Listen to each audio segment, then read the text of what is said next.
नमस्कार बच्चों। Easy Hindi YouTube channel में आपका हार्दिक स्वागत और अभिनंदन है। आज हम कक्षा 10वीं के हिंदी व्याकरण के समास विषय पर चर्चा करेंगे। समास बहुत ही अच्छा विषय है जिस पर थोड़ी सी अभ्यास और प्रैक्टिस से पूरे अंक प्राप्त किए जा सकते हैं। तो देखते हैं समास का मूल मंत्र। यहाँ पर देखिए, गागर में सागर भरना, अर्थात कम से कम शब्दों में अधिक से अधिक अर्थ प्रकट करना ही समास कहलाता है। जब दो या दो से अधिक शब्दों को मिलाकर एक नया संक्षिप्त शब्द बनता है, उस सुंदर मेल को समास कहते हैं। शब्द एक और शब्द दो मिलकर के नया शब्द मतलब समस्त पद बनना, उसका नाम समास है, जिन्हें हम पूर्व पद और उत्तर पद भी कहते हैं। और फिर समस्त पद बनता है तो उसे समास कहा जाता है। यहाँ पर हम देखेंगे समस्त पद मतलब सामासिक पद जिसे हम बोलते हैं। समास विधि में बना नया जो स्वतंत्र शब्द होता है उसको समस्त पद बोलते हैं। जैसे एग्जाम्पल यहाँ दिख रहा है राजपुत्र, तो राजपुत्र ये जो शब्द है वह समस्त पद है, मतलब समास शब्द है। और राजा का पुत्र अगर हम करेंगे तो वह विग्रह शब्द है, मतलब समास का विग्रह कर दिया है, उसको हमने तोड़ दिया है। समास में पूर्व पद होता है और उत्तर पद होता है, इसको जानना जरूरी है। पहले वाले शब्द को पूर्व पद बोलते हैं और बाद वाले शब्द को उत्तर पद बोलते हैं। सो पूर्व समस्त पद का पहला शब्द कहलाता है। जैसे राजपुत्र में राज शब्द जो है या राजा शब्द पूर्व पद है।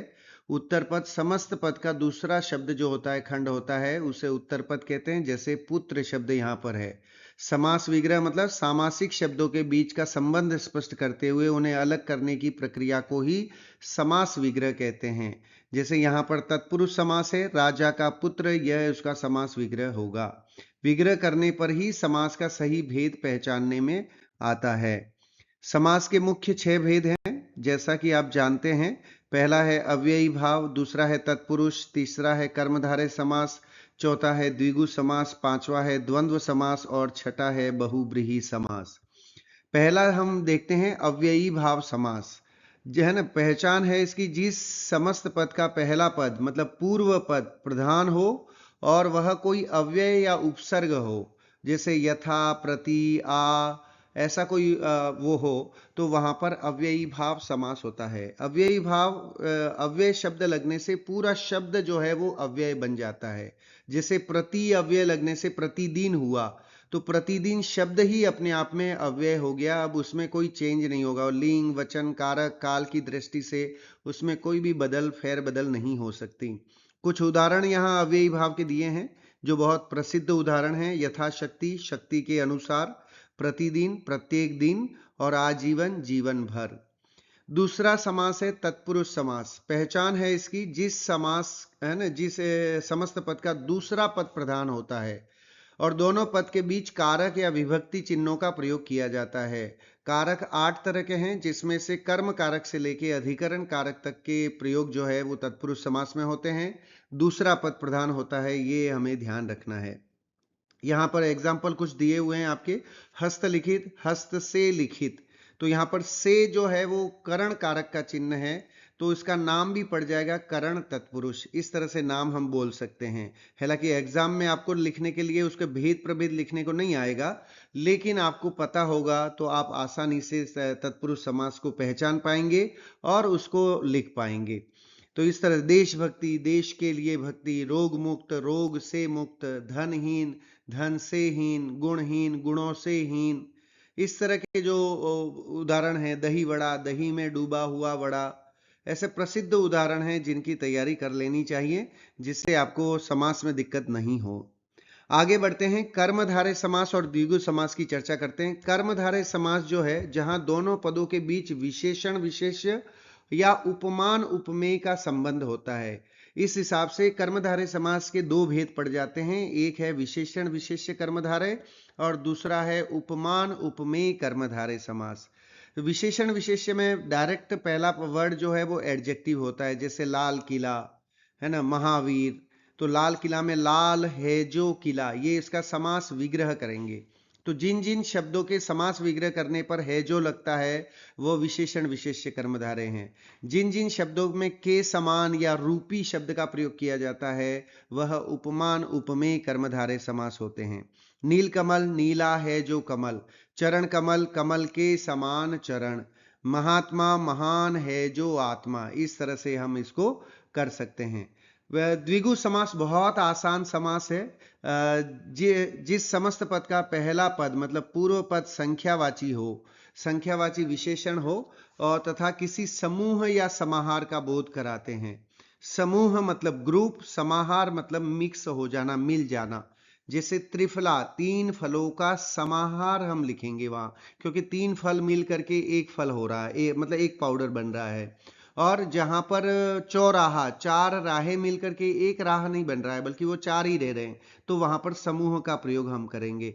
ये सबको नहीं पता होती है कि समूह कब लगाना और समाहार कब लगाना, तो इस चीज को आप ध्यान रखें। यद्यपि अगर आप दोनों में से कोई भी लगाएंगे तो एग्जामिनर आपको नंबर देगा अगर आपने सही विग्रह किया है, बट अगर आपको पता होगा तो आप सही शब्द समूह कहाँ लगाना है, समाहार कहाँ लगाना है, वो आप देख पाएंगे। यहाँ देखिए नवग्रह, नौ ग्रहों का समूह। चौराहा, देखिए चौराहा में यहाँ भी समाहार दे दिया है, चार राहों का समाहार बल्कि चार राहों का समूह होना चाहिए। तिरंगा, तीन रंगों का समूह होना चाहिए। त्रिफला, तीन फलों का समाहार होना चाहिए। तो ये चीज आप इसमें ध्यान रखेंगे। अगले हैं द्वंद्व समास और बहुव्रीहि समास। द्वंद्व शब्द से ही समझ में आता है कि दोनों ही प्रधान होते हैं, है ना। जहां दोनों पद ही बराबर हों, प्रधान हो, सामासिक शब्द के बीच में अक्सर योजक चिन्ह का प्रयोग होता है, उसे द्वंद्व समास कहते हैं। कई बार योजक चिन्ह नहीं होता है लेकिन फिर भी वहां द्वंद्व समास होता है। जैसे शीतोष्ण, भीम अर्जुन, जलवायु, ये ऐसे एक्सेप्शनल शब्द हैं जिनमें डैश नहीं लगा हुआ है लेकिन वो द्वंद्व समास हैं क्योंकि दोनों पद प्रधान होते हैं। माता डैश पिता, माता और पिता, है ना। हानि लाभ, हानि या लाभ, पुण्य पाप, पुण्य और पाप, इस तरह से द्वंद्व समास को हम समझ सकते हैं। बहुव्रीहि समास, कोई भी पद प्रधान नहीं होता है, दोनों पद मिलकर किसी तीसरे विशेष अर्थ की ओर इशारा करते हैं, उसे बहुव्रीहि समास कहते हैं। विग्रह करने पर जिसका, जिसके, वह, इन शब्दों का प्रयोग करते हैं। जैसे एग्जाम्पल के तौर पे देखिए, लंबोदर, लंबा है उदर जिसका अर्थात गणेश जी। दशानन, 10 है आनंद जिसके अर्थात रावण। चतुर्मुख, चार भुजाएं हैं जिसकी अर्थात विष्णु। तो ज्यादातर इस तरह से तीसरे पद की प्रधानता रहती है, बहुत इंपॉर्टेंट रहता है। बोर्ड एग्जाम में कई बार एग्जामिनर बहुव्रीहि समास को ज्यादातर पूछते हैं, तो इसकी तैयारी जरूर आप करें साथ में। एक ही शब्द पर विग्रह के अनुसार अलग अलग समास, ध्यान से देखें। कई बार क्या होता है, शब्द एक ही है लेकिन उसके विग्रह अलग अलग होने से अलग अलग समास बन सकते हैं। दशानन, 10 आननों का समूह करेंगे तो द्विगु हो जाएगा। 10 आनन है जिसके, ऐसा करोगे तो बहुव्रीहि समास हो जाएगा। तो द्विगु और बहुव्रीहि में देखिए, तीन आंखों का समूह, तो त्रिलोचन शब्द जो है वो समूह में भी हो सकता है और शिव जी के लिए भी प्रयोग, तीन आंखें हैं जिसकी। कर्मधारय और बहुव्रीहि में पीला है जो अंबर, तो यहाँ पर पीतांबर हो जाएगा, और पीला है अंबर जिसका लिखेंगे तो कृष्ण हो जाएगा। इस तरह से कुछ शब्दों के दो दो समास विग्रह भी हो जाते हैं। यदि परीक्षा में बहुविकल्पीय प्रश्न हो और दोनों विकल्प हो तो हमेशा बहुव्रीहि समास को ही प्राथमिकता देनी चाहिए। लेकिन आपके 10th बोर्ड में अभी सब्जेक्टिव है, तो अगर ऐसा आता है तो आप जैसा समास विग्रह करेंगे उसके हिसाब से नाम लिखेंगे तो वो राइट हो जाएगा। अभी कुछ सेल्फ चेक के लिए आप देखें, यथा संभव है यहाँ पर दिया हुआ है, तो इसका है संभव के अनुसार। अव्ययी भाव समास होगा। त्रिफला, तीन फलों का समाहार या समूह, द्विगु समास है। गजानन, गज के समान आनंद वाला, अर्थात, है ना, ये आनंद गलत लिखा हुआ है यहाँ पर, गज के समान आनंद, गज के समान आनंद वाला लिखेंगे तो गणेश जी बहुव्रीहि होगा। और गजानन, अगर हम इसमें दूसरा भेद तो यहाँ नहीं पड़ेगा, खाली गजानन यही वाला रहेगा। तो गज के समान आनन, आनन मतलब चेहरा यहाँ अर्थ है, तो वैसा अर्थ अपन इसको करें। सुख दुख, सुख और दुख, यहाँ द्वंद्व समास है। ऋण मुक्त, ऋण से मुक्त, तत्पुरुष समास है। अपादान तत्पुरुष समास यहाँ पर है। टॉपर्स के लिए चेकलिस्ट यहाँ पर दी हुई है, आप ध्यान से देखें। समास की परिभाषा समझ लीजिए, क्योंकि वो लिखने के लिए, कारण लिखने के लिए आती है, तो you should learn all the 6 definition for the समास, है ना।